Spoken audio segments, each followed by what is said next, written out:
Welcome back. Okay, in this episode, I'm going to talk about something that stumped me for years. It was just one of those techniques that, it's difficult sometimes to ask how to fix it, right? And I'm talking about finger vibrato or hand vibrato in general, without using a vibrato bar. I'm not talking about a whammy bar. I'm talking about here. For years, I didn't have a whammy bar, so I had to learn how to do vibrato with my hand. And I read article after article and interview after interview with players looking for that one magic tip that would help me do it. I didn't take guitar lessons, so I didn't have anybody close by. So it was down to reading and watching my other friends that played guitar better than me, watching them do what they do. Vibrato happens in the hand, not in the finger. The finger's just holding the note. Okay? This one, I call this the finger shake. This I learned from B.B. King. Put your finger like this, right? And then do this, right? That finger suddenly becomes a vibrato.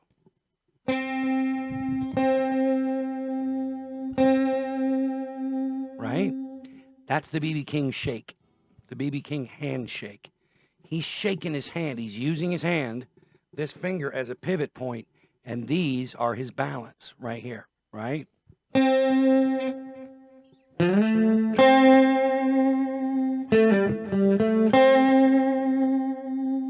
Okay? That one's a little tough to get smooth at first because you really have to be able to shake that hand, smoothly and evenly, and you want to keep the distance, the same. You don't need a big wide vibrato, right? You don't need that. That doesn't sound good, really. A little, as minimal as possible. A little goes a long way with vibrato. That's all I can say. A little goes a long way. That's the first way that I learned. Like this. It's hard. But it was worth it in the end because it taught me to listen for the vibrato, right? Then I began to use, and that's with the first finger. That's with the note on the first finger. I'm fretting the 5th fret. And then I'm just shaking my hand. Now the next one was to use the 2nd or the 3rd finger, generally the 1st and the 3rd. These two right here, those are my vibrato fingers. If I'm going to use my 1st finger for vibrato, I'll use the shake. If I'm going to use my 3rd finger for vibrato, I'll put my other 2 fingers behind it because that gives me more strength for the vibrato. I've technically got 2 fingers in the same fret here, and this finger is just behind that fret. So I'm using all 3 fingers to give me better control for my vibrato. The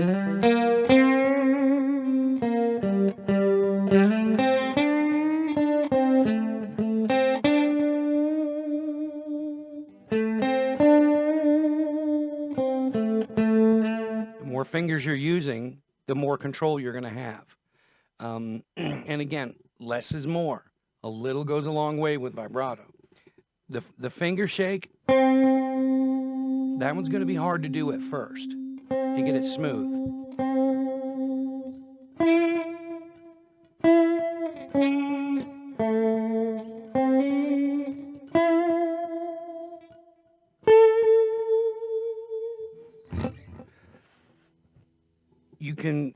You can swap out which finger you want to use, but if you're going to use your 3rd finger, or even really your 2nd finger, put your 1st finger behind it. The more fingers you have in place, the better control you'll have. And don't start, like if you land on a note, don't immediately start your vibrato. Let it sit there for a minute, sort of simmer, and then add the vibrato to it.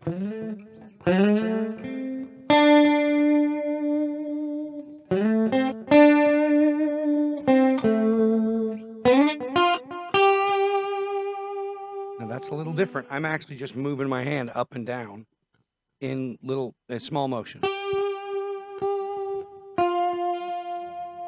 I can switch between them.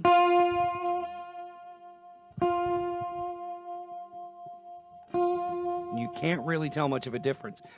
Ultimately, it's what's most comfortable for you. That finger shake, I learned that by reading an article about B.B. King, and the interviewer asked him, your vibrato is so unique and it's so colorful.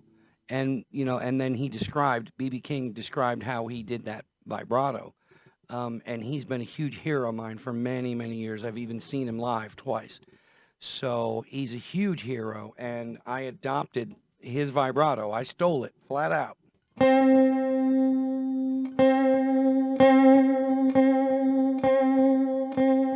That's the B.B. King shake right there.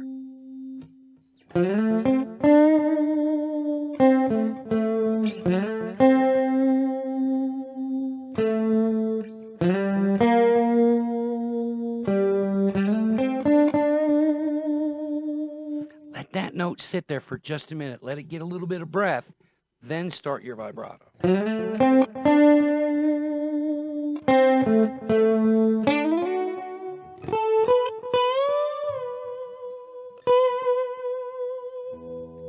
That's with second finger. I'm doing the vibrato with the second finger.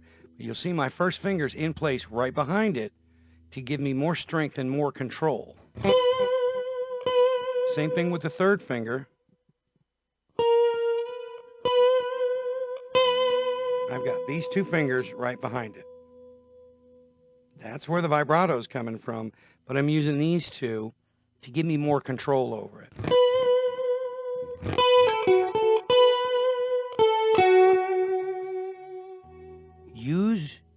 If you can spare it, use another finger to help you with that vibrato. It really does help a lot. You'll also develop it faster too. That one finger motion, not the shake necessarily, but, or this, back and forth. I don't like that one. It works. I just don't care for it much. So I learned the B.B. King shake.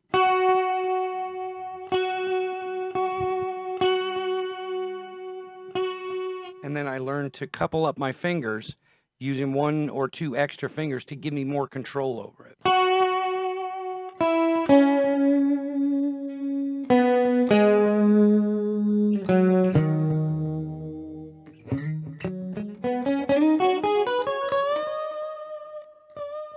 And if you're going to bend up to a note or bend down to a note, if you're going to bend up, let the note sit there. Make sure you've got the note right.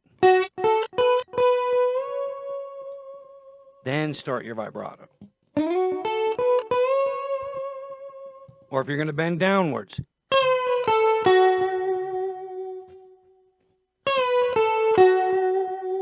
like that. We'll talk about bending in a different lesson. That's it's a beast all its own right there. Bending and getting the intonation perfect is another one of those things that I struggled with for so long. And then I read, again, guitar magazines. I saw a lesson, an exercise in how to get your bends right? And it starts with...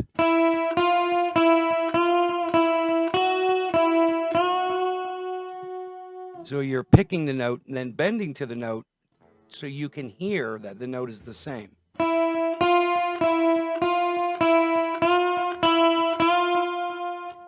And you'll learn how much strength you need, how far you need to go with that bend. Bending is always easier with your third finger and your second finger, but your first finger can do the very same thing.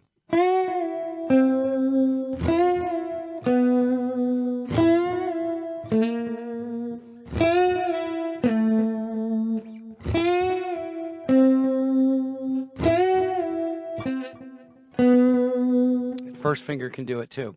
If you're going to bend up to a note, hold that note for a minute, make sure you've got it right, then start your vibrato.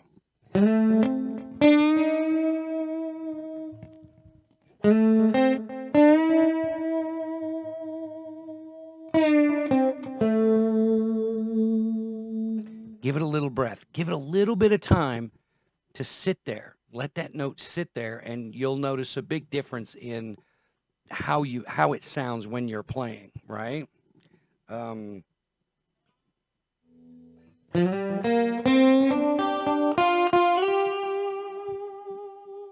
Let that note sit there. Give it some time, and it'll sound a whole lot better. The overall impact will be a lot better for you if you do that. Believe me. Let the note sit there, then start the vibrato. And again, remember, less is more. A little bit. You don't need a lot. We're not talking about a whammy bar dive, right? There are times when that's necessary, but I found that once I bought a guitar with a tremolo bar on it, a whammy bar, wiggle stick, whatever you call it, I found that once I did that, I lost a little bit of dexterity with bending on my hand because I stopped doing it. I would let the note sit there, and instead of adding the vibrato from my hand, I would just grab the tremolo bar.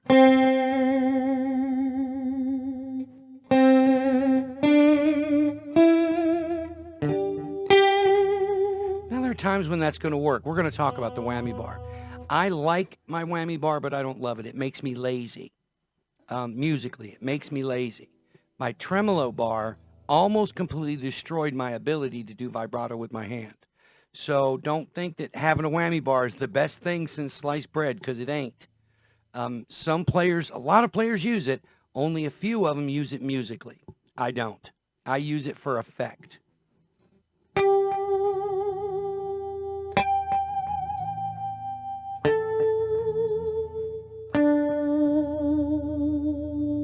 And I'll do it. I mean, I'll obviously use the whammy bar when I'm using harmonics, because I'm not fretting a note. That's when it's useful. But don't use your whammy bar for every bit of your vibrato. Don't do it. It'll make you lazy. Okay? To be honest, I like the sound of my hand, my finger vibrato.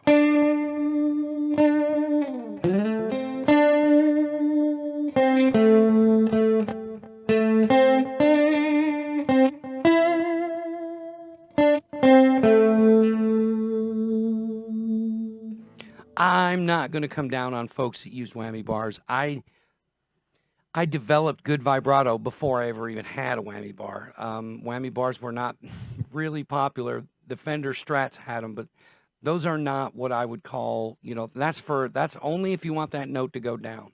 The only time it's good to have a tremolo bar on a Fender is when it's flush to the body. If you have that thing floating, you're not going to stay in tune. That's a huge problem. And that's one of the reasons I stayed away from whammy bars for so long, is because I'd heard how hard they were to keep in tune in the early days, right? They didn't really work all that well. You wouldn't stay in tune. You'd hit the whammy bar for a dive and come back up, and you're, 3 or 4 cents out of tune on every string, and they're all in different directions. So tremolo happens here, okay? It can happen here. Learn to do it here first, because it'll help you a whole lot more. It's more expressive. It gives you more expressive sound when you're using a vibrato properly.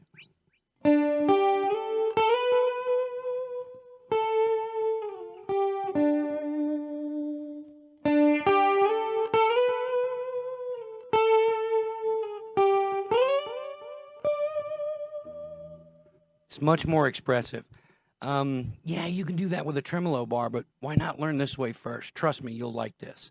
The finger shake. Remember, you're doing this essentially. This is where the note is, right? This is just a fulcrum. Okay? Think of this as a big lever. Pinky to thumb. And you're just using that to shake your hand back and forth.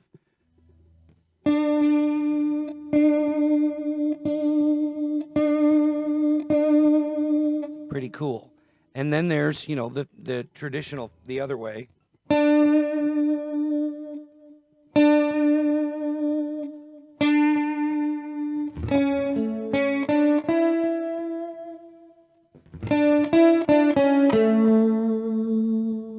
Right. Couple up your fingers. Double them up or triple them up, however you want to do it. Third finger here. I've got 2 more fingers behind it that give me a little bit more strength and control.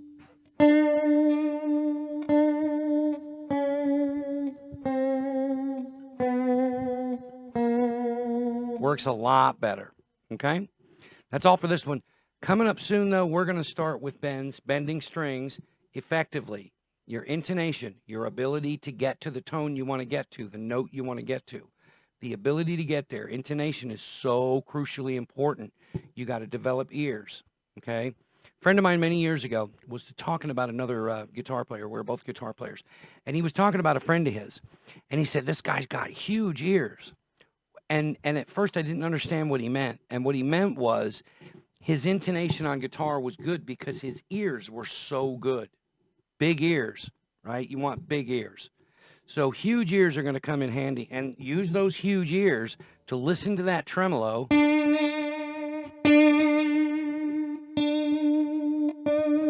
Don't put so much pressure on it that you're pulling it out of tune either. It doesn't take a ton of pressure. If you stay close to the fret, rather, you stay close to the fret, you don't need a ton of pressure to keep that note solid.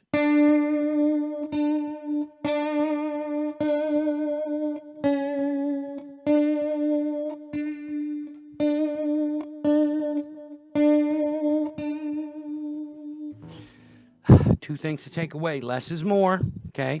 Don't do wide shakes unless, you know, it kind of the melody calls for it.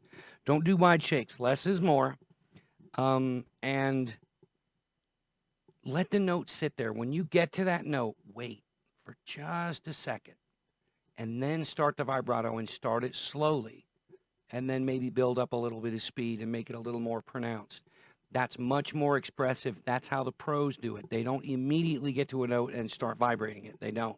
They let the note sit there, and then they put their vibrato to it because that's so much more expressive. All right? Peace. We'll see you next time.